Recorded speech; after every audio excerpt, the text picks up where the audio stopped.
Mahiya naman kayo sa inyong kapwa Pilipino. Binastos pa nila ako. What is the law and what Pakinggan ng proceeds of the illegal drug trade ng Duterte. You're a law enforcement, the highest law enforcement official being head of PNP. Yeah. And now you're hiding this scoundrel, this fugitive. Hello po. Magandang araw po sa inyong lahat and pasensyahan niyo na po kung may nakikita kayong problema sa aking pagmumukha ngayon kasi po nagbabago na ang weather at yung aking eczema ay ano ba, masyado pong ako'y naapektuhan. Pero pasensya po, lalagyan ko ng konting mamaya. Habang nagsasalita ako at lalagyan ko po ng konting may lotion ako ginagamit. Ayun, before anything else, don't forget to share, like, and subscribe sa ating YouTube channel. Ito po ay recorded video po. Paunawa na rin po sa mga nanonood po sa atin. If ever gusto nyo pong ma-follow ang ating iba pang social media account, meron po tayong QR code na makikita nyo sa ating podcast at pwede nyo pong gamitin doon yung inyong yung inyong cellphone to scan it para po makapunta kayo doon sa ating mga daily postings. And then, ayun po. Okay, so today pag-uusapan po natin all about itong updates dito sa West Philippine Sea at bibigyan po natin ng konting linaw at reaksyon itong mga napabalita dito sa West Philippine Sea at ano yung mga maaaring mag-epekto nito sa ating society pati na rin sa ekonomiya. Kasi alam po natin that right now, kinakaharap po ng buong mundo, nangyayari pong pinakamalaking digmaan or sigalot, sabihin na natin dito sa gitnang silangan, dito sa Iran, Israel at saka United States. Pero I won't delve towards about it. Pero bibigyan po kayo ng mga bagong balita about dyan. Pero before that, I would like to welcome one of our guests today para po makatulong at magbigay ng reaksyon dito sa ating program for today. Please welcome. Hello po, hello. Hello. Sana From the time na tayo nagsimula, nandiyan na po siya. Ay, wala na po akong masasabing pasalamat sa kanya dahil isa po siya sa tumulong sa ating channel. But before that, before we even start our conversation po, again, if you have any questions, this is a recorded video. You can put it on comments down below once we get to your messages. And also, just to update everybody, dito po sa international news muna tayo. Right now, as of this recording, which is March 22 Sunday dito po sa United States, nagbigay na po ng taning Pangulo po ng Amerika with 48-hour rule na buksan ang Strait of Hormuz kasi ngayon po ay nakasara siya. At kung hindi, America will strike doon po sa power plant at saka power grid. Pero meron pong isang balita na kailangan nyo pong malaman at importante nyo pong marinig. Nung isang araw po, narinig po natin yung ikinagulat ng buong mundo. Yung ballistic missile na ni minsan po hindi binanggit ng Iran government na meron sila. This is a great concern po, especially sa bansa ng Ukraine at saka Russia, which they are already talking about it, sa mga bansa sa Europe kasi baka sila na po ang susunod. And this is a great thing kasi apektado ang Asia, tayo po, dahil sa Strait of Hormuz kasi 40% of our oil are coming from the Strait of Hormuz. And 60% ng 60% of missiles, if they really have this kind of missiles, European countries, which is I think now even the NATO Secretary General was saying they are already talking about their their action. So yun po, yun yung itinit na gusto ko ibahagi sa inyo kasi kailangan nyo din po malaman kung ano nangyayari dito. Kasi marami po, if you don't mind Ma'am Corclea, tayong dalawa, dito tayo sa States, pero marami po tayong mga listeners that actually lives in Europe and US. Is there any connection of what can happen between the West Philippine Sea issue with China and also dito sa pagtaas ng presyo ng krudo sa ating Pangulo at administrasyon? may pumasok dito. So, ang daming na ano, when you were talking about it, 'di ba, yung update, parang nakakalungkot, 'di ba? Kasi when it first started, sinabi kasi ni DJT, in and out lang tayo diyan. At people thought the gas prices would stabilize right away. Yung what you were asking me is, you think it's gonna escalate the tension in the West Philippine Sea? Yun ba yun? If there is a connection between these two na po pwede po magamit against the president and the administration. So, when they fired that missile, parang ang tingin ko sasabihin nila, they're gonna start targeting, Iran's gonna start targeting all the bases, the US bases around the world. Mhm. I honestly don't think they have the capability of reaching that far na maaabot nila ang Pilipinas, and I don't think they have the bandwidth to do it. But that being said, hindi natin maiaalis sa mga Pilipino na iisipin, ay ang China sasakyan nila ito at ah, kakampi na yan, magkakakampihan na yan ang China, Iran, Russia, and then against the US. We will be on the receiving end. We have, although it's not really na yung parang sinabi natin na, uy, US kami versus China, beses na inakusahan tayo ng China na si PBBM ay parang kumikiling daw sa US. Parang for me, China ay magkakaroon, first of all, the fact na ang US inaakusahan na, 'di ba, might is right na ngayon. Ang Mhm. China magsasabi na din, ganun pala yun. Wala ng international law ngayon. Kahit nanalo kayo sa arbitral ruling. Oo, kami na ang mamay-ari diyan sa West Philippines Sea, yung parang gano'n. So, yung sinasabi mo na, ah, pero I don't see any increase in tensions, yun na sila in a significant way, China, na nag-tandem dun sa Iran and Israel is ikaw ba? Kasi ang huli kong balita po when people were talking about this, sabi nila ang una daw po talagang tinatamaan dito sa Strait of Hormuz, Asia, especially China. Lahat ng krudo na kinukuha nila, lahat ng krudong kinukuha nila which is cheaper sa merkado, nanggagaling sa Strait of Hormuz. Kaya even Mhm, they said even China is already saying na dapat tapusin na at maging diplomasya na lang yung bawat kampo. Ang problema lang dito, China is only saying that because of their own national interest. mhm, Kasi wala silang makukuhang oil na gano'ng kamura, even Venezuela before. Kaya mhm, I think eto lang naman ang akin, tama din yung parang malayo na po tayo ng kuwentuhan pero it's just connected, mhm, President Trump na whenever any country in the world requested for our help, lagi tayo nandiyan monetarily, taxpayer namin pero when President Trump even asked na hindi makipaggiyera, buksan lang yung Strait of Hormuz, hindi magawa. Tapos ngayon, nung nalaman na meron palang kakayanan ang Iran na mhm. magkaroon ng gano'ng Isara missile, 'di ba? or So it means marami tayong hindi alam at maraming sinasabi ni Trump na marami silang hindi sinasabi sa publiko. mhm, ang problema kasi diyan, maraming nung una, 'di ba, even the UK ayaw makialam Hmm, kasi takot din sila. Kasi a lot of countries, naka-ano, na dependent, it's because of the oil. Parang natatakot na iho-hold yung oil. Tayo kasi lang, eh. maapektuhan po talaga sila geographically. May mga pipeline, Yeah.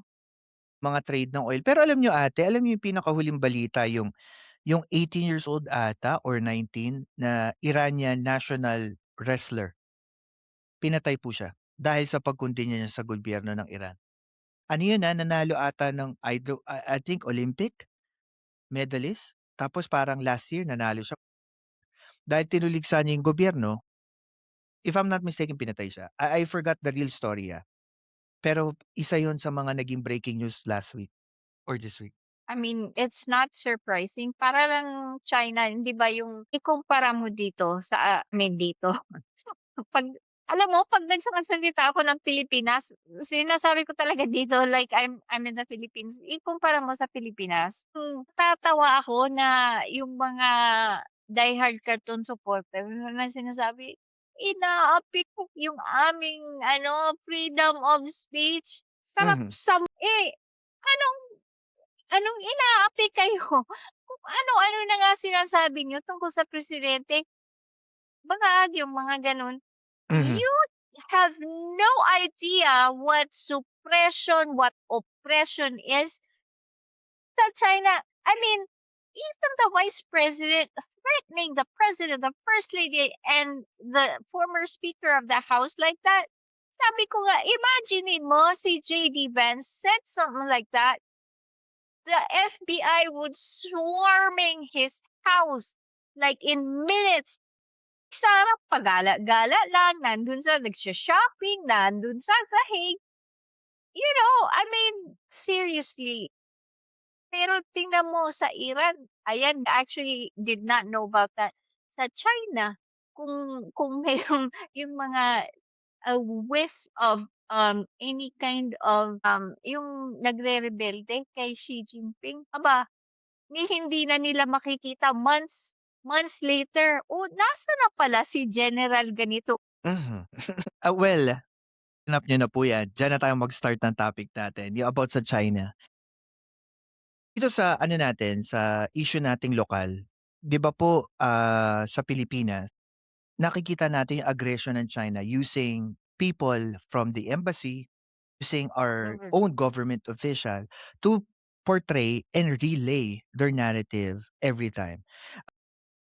Tingin niyo po ba itong mga aggression ng China within our politics and outside our country, especially dito sa West Philippine Sea, does it create a global attraction and to get a narrative out there? Ay, oo. Kasi alam mo, yung gray zone tactics ninyo, eto, they have itong hybrid warfare mga this is modern para sa akin na modern warfare, you know, yung coercion, information ops, economic pressure, yun ang style nila ngayon.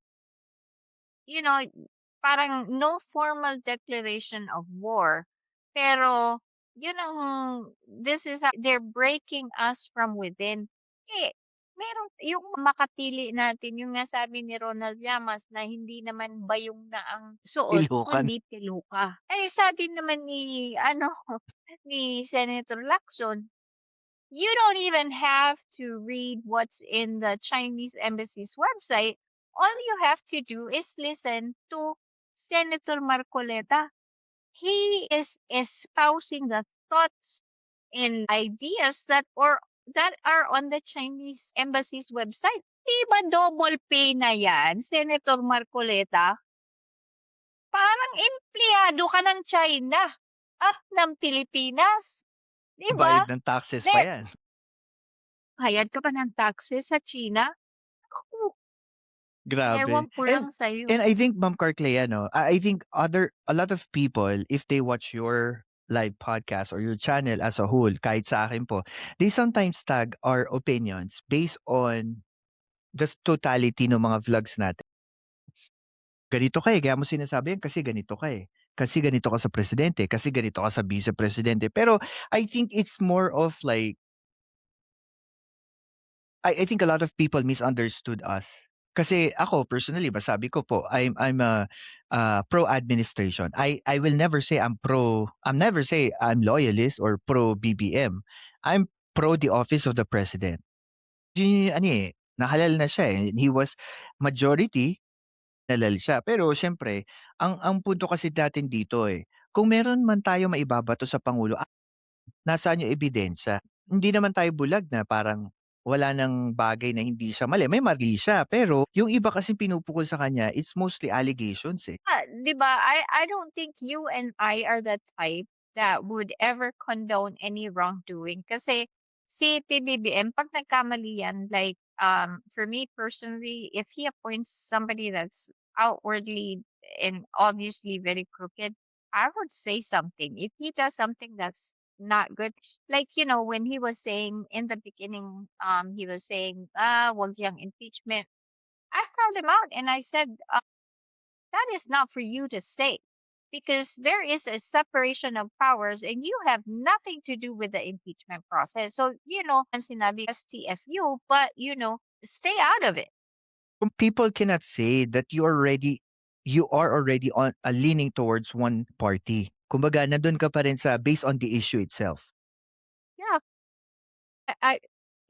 As a citizen, it is your responsibility to support the government. And why is that? Because if the government falls, the entire country will suffer.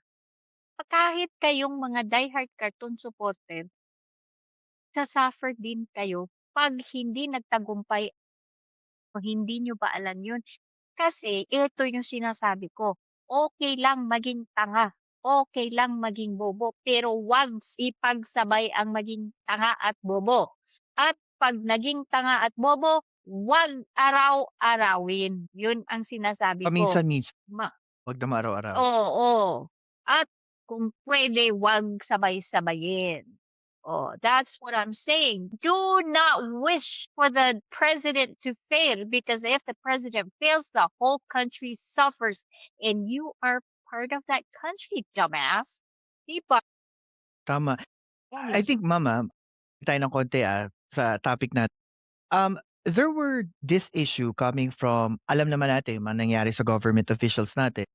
Tapos dito sa mga taong, sabihin na natin, mga makabagong makapili. Na sinasabi nila that the strategy of the president and the administration together with Justice Carpio, Jake Tariela, yung transparency strategy nila, it mocks and start aggression towards China, us Philippines. Do you think that's the strategy of the entire government headed by the president about this West Philippine Sea, create aggression towards us? So, ibig sabihin, transparency strategy o provoke ng aggression? Yes, yun yung parang sinasabi ng mga kritiko na kung habang nagsasalita tayo, hindi natin dinadaan sa diplomasya, mas nagagalit ang China at maaari pa talagang dumating sa punto na magkaroon ng digmaan. I think not. There is a risk kasi China sometimes responds by doubling down, no? Kasi they're trying to show that they will not be shamed. But I think it helps because publicizing incidents builds global awareness and you cannot, for example, no, yung galit na galit sila do cartoons, yung caricature. Galit na galit sila, but they could not argue with the videos of what they do in the West Philippine Sea. So what they do is they get upset about stupid shit because we are building global awareness. We're trying to strengthen legal and moral standing. So it makes it harder for China to rewrite the story because when you are silent, and this is what we were talking about. Sometimes you have to complain even when it's hard. Remember my personal story? Sometimes you have to complain even when it's hard because silence benefits the aggressor more. Transparency is not the problem. The problem is when transparency is not matched with coordinated consequences. Minsan kasi, sometimes that's the way the world works. Kakaroon ng consequences. Correct. And sabi nga nila namimihasa habang wala nagsasalita. Yun yung nagiging problema. Ma'am, another opinion that I got from another think tank. Headed naman siya, isa siyang political analyst and he's heading a think tank group dito sa Philippines. Sabi niya po dito, nag-iisip siya kung ang diplomasya pa at this moment is still effective if there is hundreds and thousands of people protesting about the issue of West Philippine Sea. Sa inyong palagay po ba, is diplomacy still working at this moment in our crisis sa West Philippine Sea and is it effective? I would like to point out, kasi maraming nagsasabi, "Uy, sa panahon ni Digong wala namang nagpo-protest." Hoy, kayong tatanga sa time ni Digong meron din, hindi lang nila sinasabi sa inyo, okay?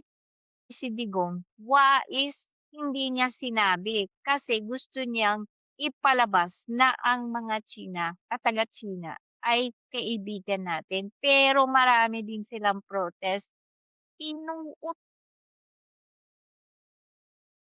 Actually, Ma'am Cart, yung sinasabi niyo kasi kung makita niyo yung last ko na live, si Ma'am Pira Luca, sinabi niya na ano, talamak po yung land grabbing sa iba't ibang probinsya because of Oo. Chinese infiltration sa country. Headed by, with help of Harry Roque and other people from the previous administration. Harry Roque. Mhm.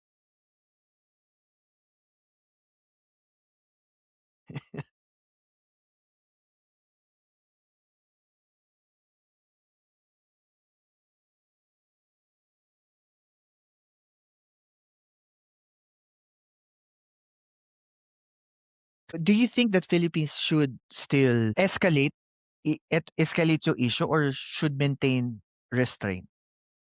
Hindi, eto, Hmm, diplomacy is necessary, but it's not sufficient. Kasi yung mga, ano tawag nila dun, not verbal. Bawat isa diyan nakatala na din. It builds like a legal and historical record. Eh, siyempre, titignan yan, umabot na ng 200 plus protests. So it's important for future cases, for alliances, on their own, hindi magbabago ang behavior ng China. So, mhm.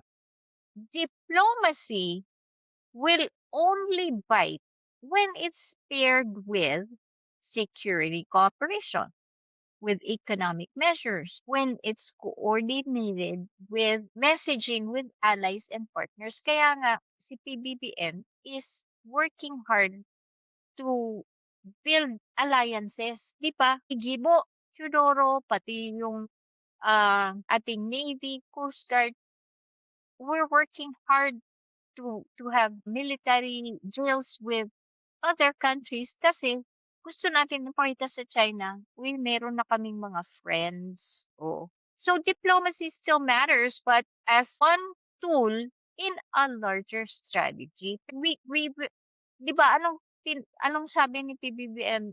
He will never ever get rid of diplomacy. Pero ma'am, 'di ba minsan yun din ang parang nagiging, punto de vista ng mga kritiko ni President Marcos, eh. Parang iba na sinasabi nila, harapan na tayong ginagago ng China, sa West Philippine Sea. Ba't hindi natin gawin yung tama sa diplomasya?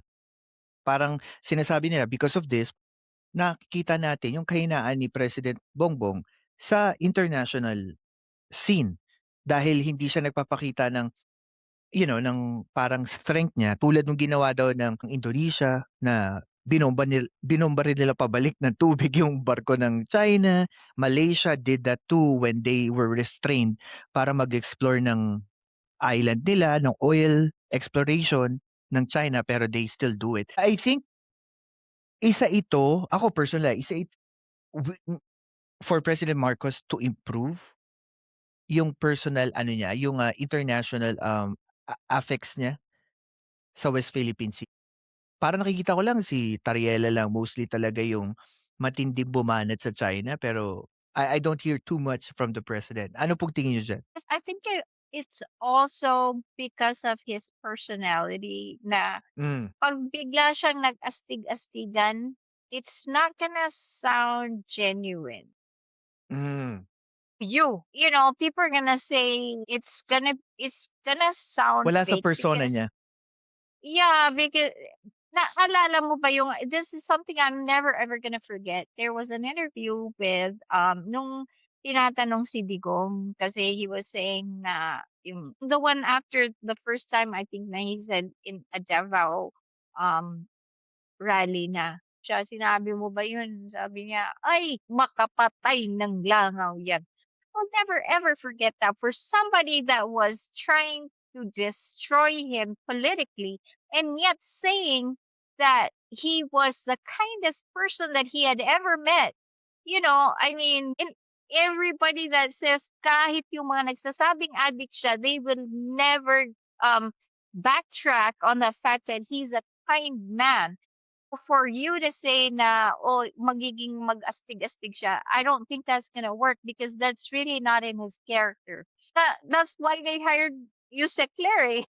And then also Ma'am Court, 'di ba? I think we're also ano pa eh, nandun pa tayo. Siguro I think na isa ako dun sa mga tao na andun pa parang andun pa ako sa after effect ni PRRD na yung namamahiya, 'di ba, yung nagbumura. Yeah. Ta's dumating si Yeah. BBM parang asa na yun? Yeah. But, here's the thing. Have you read that Politico.com na article where meron daw isang cabinet secretary, and I don't know because Politico.com is supposed to be, I don't know, it's gossipy, but Mm. most of the time, totoo naman yung mga chismis doon. Mhm. Supposedly, one of the cabinet secretaries got a dressing down na pinahiya daw talaga ni PBBM yung isang cabinet secretary doon. And I don't know if that's true or not, pero if he did that, that's so out of character for him. So I don't know if a different character is coming out, but if that's true, then maybe that's good news. Nung ano nga, sabi ko, my God, can you become more like your dad in some aspects? Ako yung naiinis sa kanya na kung ano-ano na sinasabi sa kanya. Can you please just become a little bit, a little bit of cojones Salita ka naman, konti namang balls. talaga. But because, I think maybe because she doesn't really hold office, si PBBM, he's so measured, he's so pero at the same time, he doesn't really say much, but then look at where Digong is now, yung sinasabi nila weak president, and yet Digong is at the Hague, weak yun, kung hindi pa weak yun, baka nasa Mars na si Digong. Hindi lang yun ma'am, alam niyo po lang minsan nakikita ko din eh, yan yung kung ano yung weakness point ni Pangulo, yan din yung strongest point niya. Kasi hindi ano yung tawag dito, siya yung tipo ng presidente na unpredictable. They Hindi don't porket hindi siya nagsasalita hindi porket hindi siya nagsasalita wala siyang ginagawa. Pero 'pag nagsalita siya, natapos na bago niya pa sabihin. Parang correct, yun yung correct. nakikita ko po sa kanya. And I think, it might be a tactic politically, especially one of the biggest example that I can siguro masasabi ko yung 'di ba yung nahuli si Duterte. Tas after nun 'di ba ang daming kritiko kasi nga sinasabi na ang lamya naman ng sagot dahil lang sa sumusunod sa red notice, yun ang reason kung ba't kinuha. Pero after that, yung alyansa pa rin ng Kamara at saka Senado na kay President Bongbong Marcos. So he know how to play the game. 'Di lang siguro niya sinasabi talaga kasi gano'n siguro Yeah. siya maglaro. Hindi siya marumi. I think so. Si Sal Panelo was saying, do not underestimate this man. And people were thinking, si Sal Panelo bumaliktad na, but actually it was not a compliment. He was saying that this was a Machiavellian character trait na parang pailalim tumira si PBBM. Mahirap yun. Mas matindi kasi Mhm. hindi mo nape-predict, kung anong mangyayari. Exactly. Exactly. In some ways, I think that can be an asset when you are perceived as weak because you don't say too Yes, much yes. and people think you're not going to do anything. You're perceived as harmless, and then boom, diba? They And I think never saw it coming. and ma'am, if you're perceived weak, gano'n kataas na expectation that you need to do this kasi nga mababa ang standard nila sa'yo. Exactly. And I think that's where he actually shines towards this kasi kapag may action Mhm. ang tao kasi, Mhm. "What? Ginawa niya 'to?" Pero yung expectation wala din. Exactly. And I think that's his weakness that he's using as his strong point. At ma'am, Yung magkakaroon ng sinasabi mo na yung titirahin din yung China. Sa akin lang ha, Mm. if we have to escalate, we need to escalate smartly. I've asked, nakikita ko naman yan, tinanong ko kasi si Trinidad niyan dati, yung spokesperson ng Navy. Sabi niya, we cannot fire shots because you cannot give China a pretext to start escalating even further. So when you escalate smartly, it means strengthening alliances, you harden your presence, damihin mo yung presence mo. That's why we're accumulating more ships, joint exercises. Yun ang ibig sabihin ng Ma'am, ano ang perceived ninyo na puwedeng mangyari with our ASEAN partners towards the West Philippine Sea? Kasi I think there might be some connections of what's going on in Iran at ano yung puwedeng gawin na next move ng China, especially dito sa West Philippine Sea. So, ang tingin ko kasi, a lot of the ASEAN countries are very cautious, no? Parang minsan ambiguous sila kasi they are rely heavily on China for trade and investment. Siguro yung iba din natatakot sila yung magiging next target, no? Yung iba Mhm. claimants din, Vietnam, Malaysia, Brunei.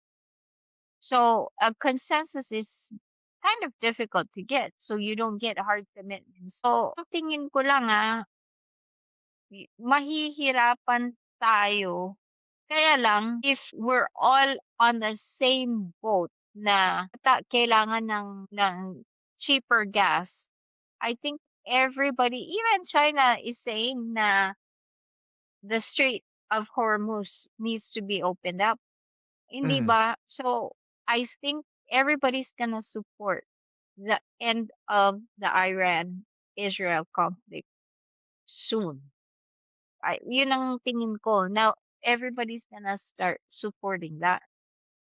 I see. So, parang magkakaroon sila ng unanimous, probably statement. Parang EU ang type na, Yung parang "This is our alliance position." ba? Oh, just to know ha. Yeah, it might be actually, it's a good sentiment kasi it's a Mm. cause and effect situation, eh.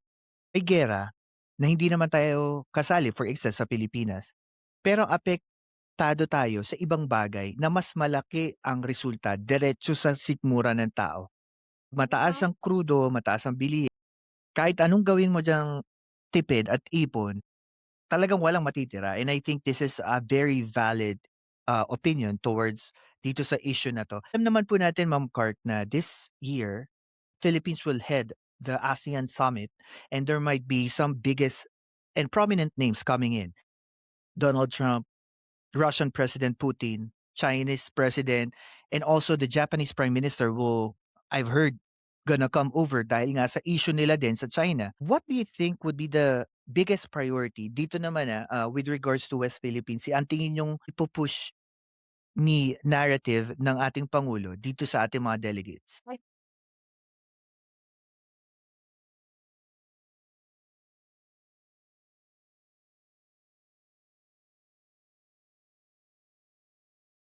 Mhm,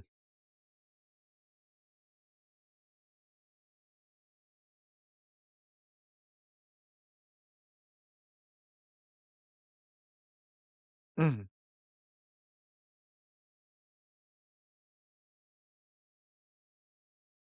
From the rest of the ASEAN na yung hard commitments, hindi soft statements from the other members of the ASEAN. Kasi right now, very ambiguous yung mga statement ng mga other members of the ASEAN. Yeah, and I think sabi Parang nga nila malamya ang sagot ng ibang ASEAN countries. Pero I'm hoping that these are all in the works, ika nga. Kasi sabi nga natin kanina, as our premise kanina, the president is doing something that we don't usually expect of him doing it. At baka isa ito sa pinaplansya going to the ASEAN Summit, especially ang issue ngayon na pag-uusapan, especially dito sa Iran War. Well, Ma'am Cart, again, maraming salamat kasi itong simpleng topic natin, stretch natin more than 30 minutes which is our target time. Pero ma'am, pag kayo kausap ko, lagi na lang humahaba ang simple topic natin. Pero thank you. Marami ako na take note. dal-dal. Oo, pero Ma'am Cart, sa mga listeners, I think with our last part of our podcast, before anything else pala, don't forget to share, like, and subscribe tong videos natin. And also, you can also go to our social media account using your phone, scan the QR code para po maka-follow po kayo sa ating daily posting. Ma'am Cart, huling question ko po, no? With all of this happening, ang daming pagbabago sa gera sa Middle East, tapos tong West Philippine Sea, there's tons of provocation inside and out of our country. Yung isang simpleng Pilipino na si Jose, si Juan, ah, etong mga tao na 'to, na wala namang kinalaman sa politics, they don't even know, they don't care. Basta trabaho lang silang trabaho, they support their family. On your side, especially you're from the other country, ano po yung masasabi ninyo or ano yung mapapayo niyo sa kanila? How can they survive this crisis? Ano yung masasabi niyo sa kanila on how they can support the country as patriots? So, para sa akin una, ialis po natin yung pagbe-blame. Ba't naman unang-una maghahanap tayo ng sino yung ating ibe-blame, tapos ang makikita kaagad, yung pangulo. Ano naman ang kinalaman tapos naman sa commuters hindi tinaasan yung mga, the fare Masan? 'no, pamasahe. So, i-ano natin sa West Philippine Sea, you are not imagining, seryoso po ito 'no, yung mga mangingisda. Totoong may naputulan ng daliri, totoo po, nakita niyo sa video yun. Hindi po imahinasyon, ano pang sabihin ng mga vlogger na binabayaran ng China kahit hindi man nila aminin yun. Bakit naman mga Pilipino ito kumakampi sa China, bakit may senador tayo na ang kanyang mga inuulat ay galing at pareho sa mga sinasabi ng Chinese Embassy. What? Ayan, yung ruling po ng sa UNCLOS ng 2016, nagsasabi na ang batas, international law po yun, ay nasa pabor po siya sa Pilipinas. Mahirap man ipatupad, pabor pa din sa atin yun. Wag po nating sabihin na papel lang yun. Kung sa mata ng mga karton supporter, ay bahala na sila. Pero po, paniwalaan po natin yun. Tapos yung ating mga kaibigan, yung mga nakikipag-drill sa ating mga Navy, Coast Guard, o importante po, hindi po yun ibig sabihin na, ay, kailangan niyo pala ng may kaibigang si Sarah nga nagsulat ng bro, isang kaibigan. Si Sarah, isa lang kaibigan niya, tayo marami. O, di ba?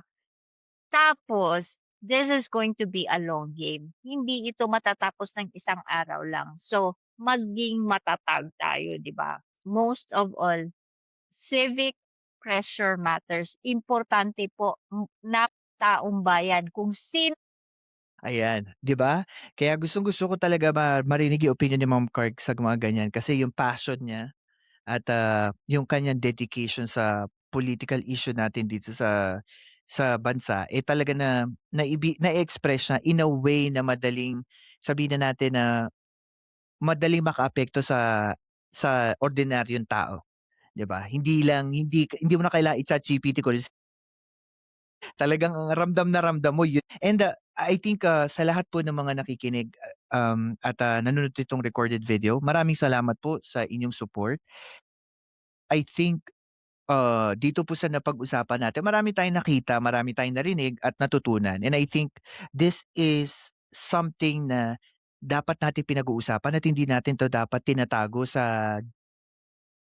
kasi po the more that sabi nga ni Ma'am Carclea, the more that you don't talk about something, hahayaan mo yung aggressor o yung nagte-take benefit to gain more because you're not talking about it. And I think this is one of the best example. And siguro idadagdag ko na rin kasi nagte-take note ako ng sinasabi sinasabi ni Ma'am. Mabilis po kasi siya magsalita, mabagal ako magsulat. Ito sa krisis na pinag-uusapan po natin right now, asan ba yun? Ayun. Okay, do'n sa krisis sa pinag-uusapan po natin ngayon, po natin kung ang pananakot ay pumapalit na sa diplomasya dahil sa agresyon ng China at ang katahimikan ay, pumapalit na sa hustisya. Ang tanong natin, and I think this is one thing that I've learned while we're talking to Ma'am Carclea,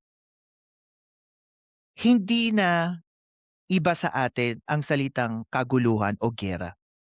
Nandiyan na yan, nasa tabi na lang yan, puwede na mangyari kahit kailan. Ang tanong na lang, kailan at sino ang mag-uumpisa?